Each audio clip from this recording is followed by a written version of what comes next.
Bem, amigos do GV Ensino, sejam bem-vindos a mais uma aula do nosso curso de CLP.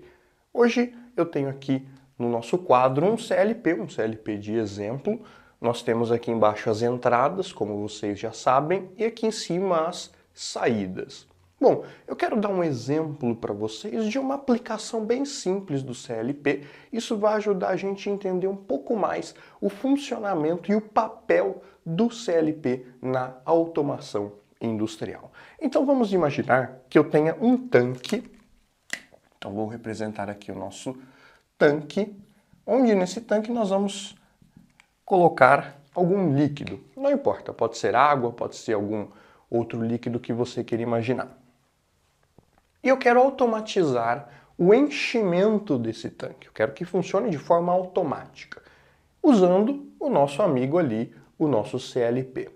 Bom, se eu quero que o tanque encha automaticamente, eu preciso ter uma válvula que vá que vá liberar o líquido para dentro do tanque. Então nós vamos representar aqui esta válvula, onde ela vai liberar o líquido para entrar dentro do tanque.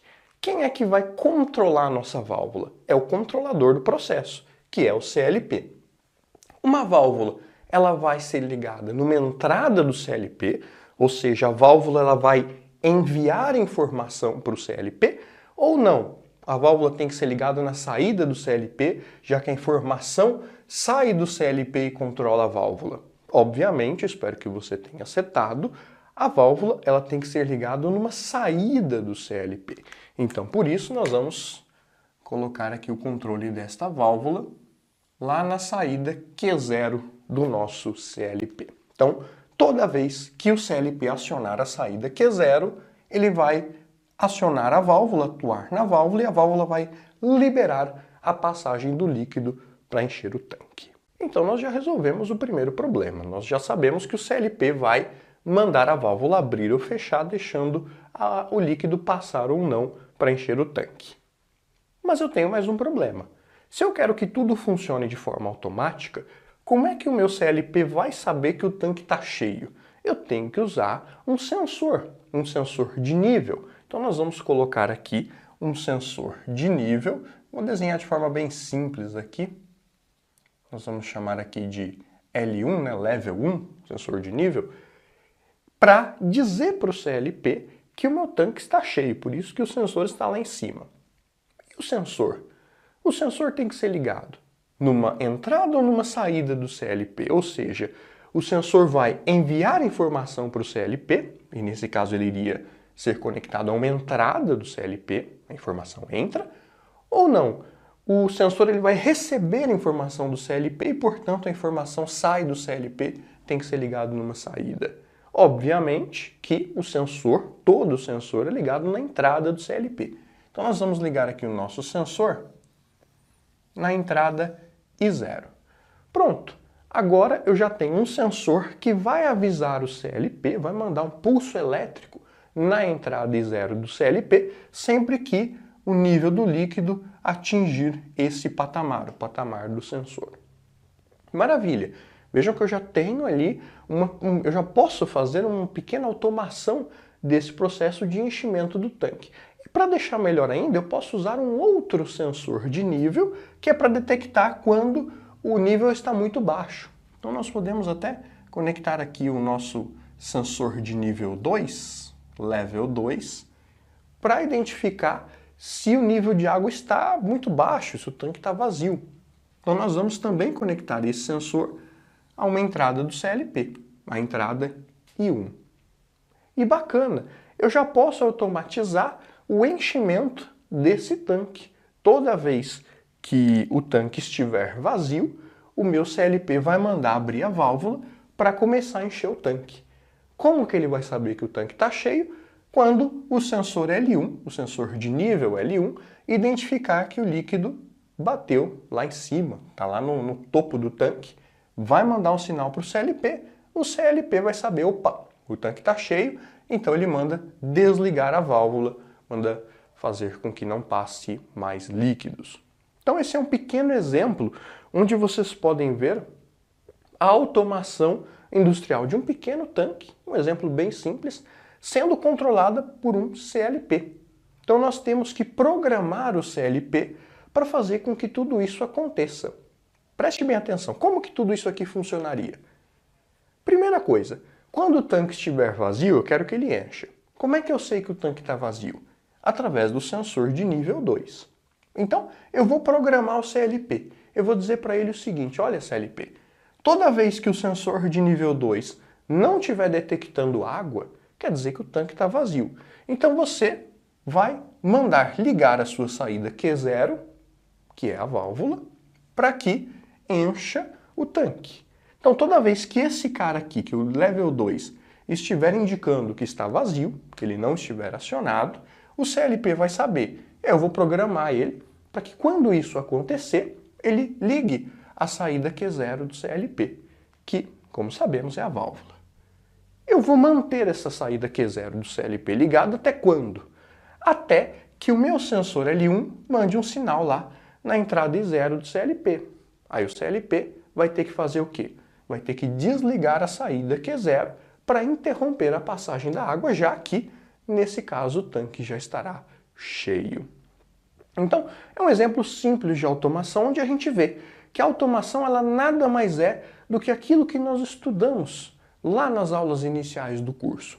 Eu tenho os meus sensores mandando sinal para o meu controlador. O meu controlador, com base na programação dele, vai controlar as saídas. As saídas, por sua vez, vão atuar no processo, no caso vai atuar enchendo o tanque, e o processo, por sua vez, que é o enchimento do tanque, vai atuar nos sensores, que vai mandar essa informação de volta para o CLP, aí em malha fechada, como nós já estudamos. Só que como você está reparando, para que o CLP faça isso, não basta eu comprar um CLP, comprar os sensores, comprar a válvula, instalar tudo bonitinho e falar, pronto, está automatizado. Não. O meu controlador, o meu CLP, ele precisa ser programado. Ele não é um controlador lógico programável, então ele precisa ser programado. E como é que eu programo um CLP? É isso que nós vamos começar a ver a partir de agora aqui no nosso curso. Existem, por norma, 5 linguagens, por norma internacional, o número da norma está aparecendo aí embaixo. Existe, por norma internacional, 5 linguagens de programação de CLPs. Ou seja, existem 5 formas de eu programar um CLP para fazer aquilo que eu quero, no caso aqui desse exemplo, controlar o enchimento do tanque. Claro que, só uma ressalva, um parênteses aqui, eu precisaria, para esse processo ficar melhor, colocar um botão para a pessoa poder controlar, um botão de emergência. Eu posso colocar outros tipos de sensores aqui no meio, um sensor de temperatura, um aquecedor, enfim, é só um exemplo, um processo de exemplo simples, tá? Não tem objetivo de ser exaustivo nem completo. Mas retomando aqui o que eu estava dizendo, assim como eu estou me comunicando com vocês através de uma linguagem, que é o português, os CLPs também precisam receber a programação deles através de uma linguagem que eles possam entender. E existem 5 linguagens de programação padronizadas por norma internacional de CLP. Aí você está vendo na tela, vamos elencar aí as 5. Dessas 5, 3 são linguagens gráficas, utilizam símbolos gráficos para eu fazer a programação, que é o caso do Ladder, que é a linguagem que nós vamos começar este curso, e é a mais importante, a mais universal. Praticamente todos os CLPs aceitam a linguagem Ladder.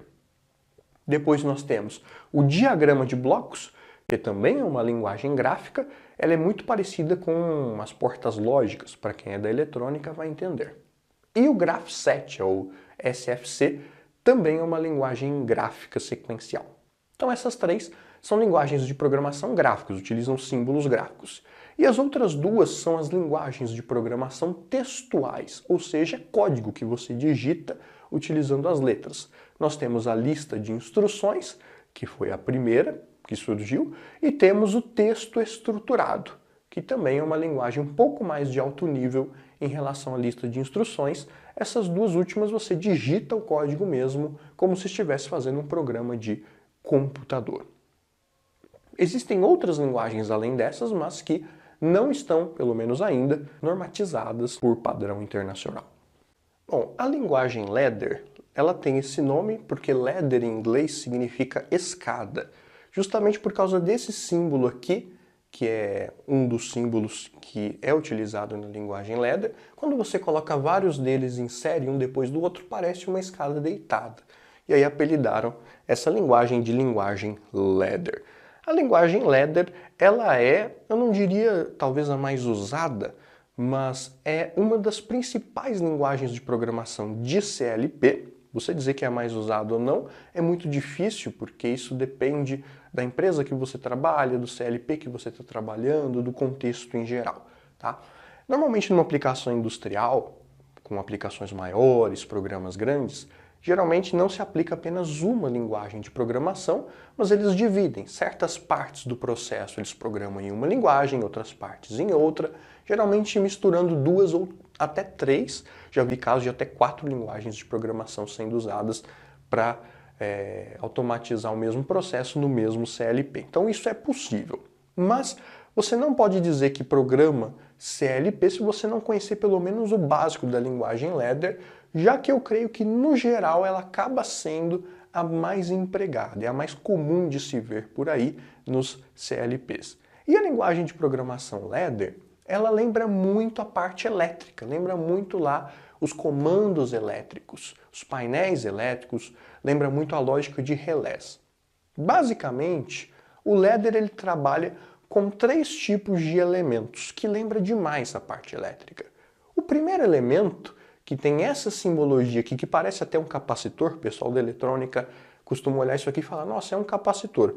Mas aqui na linguagem Ladder, não. Na linguagem Ladder, esse elemento aqui representa um contato normal aberto, que na elétrica nós representamos como um botão que está aberto, um botão que não deixa a energia passar, a não ser que eu aperte ele. Então esse é o contato normal aberto no Ladder. Já esse aqui, ele está fechado. É o contato normal fechado. Também é outro símbolo utilizado na linguagem de programação Ladder. Lá na elétrica nós representamos como um botão normal fechado. E o terceiro símbolo básico da linguagem Ladder é a bobina, que nós representamos lá na parte elétrica como se fosse uma bobina de um contador ou de um relé. Então, basicamente, você consegue fazer muita coisa somente com esses 3 elementos. Eles são a base da linguagem Ladder, não são os únicos elementos que existem, mas se você dominar esses 3 aqui, você vai ter uma base excelente de programador nessa linguagem. Contato normal aberto, contato normal fechado e bobina. Se você não é da elétrica, não se preocupe, nós vamos explicar exatamente o que é um contato normal aberto, o que é um contato normal fechado, como eles funcionam, por que eles vêm lá da elétrica, né? Qual que é a ideia que esses tipos de contatos, esses tipos de lógica, qual que é a ideia que eles trazem lá da elétrica e as bobinas também. Nós vamos estudar isso, como sempre, aqui no nosso ritmo aqui do GV Ensino, no nosso ritmo bem passo a passo para que você consiga de fato aprender. Então na próxima aula a gente vai entender primeiramente o que é um contato normal aberto, tanto na elétrica quanto no CLP. E em seguida nós vamos ver o normal fechado e depois vamos fazer alguns programas combinando eles. Por enquanto é só, eu espero que vocês tenham gostado dessa aula, não deixem de curtir o vídeo, de deixar o seu comentário aí embaixo, estou tendo grande trabalho e grande investimento para fazer esse curso, e eu vejo vocês na próxima aula. Um grande abraço, fiquem com Deus, até mais, tchau!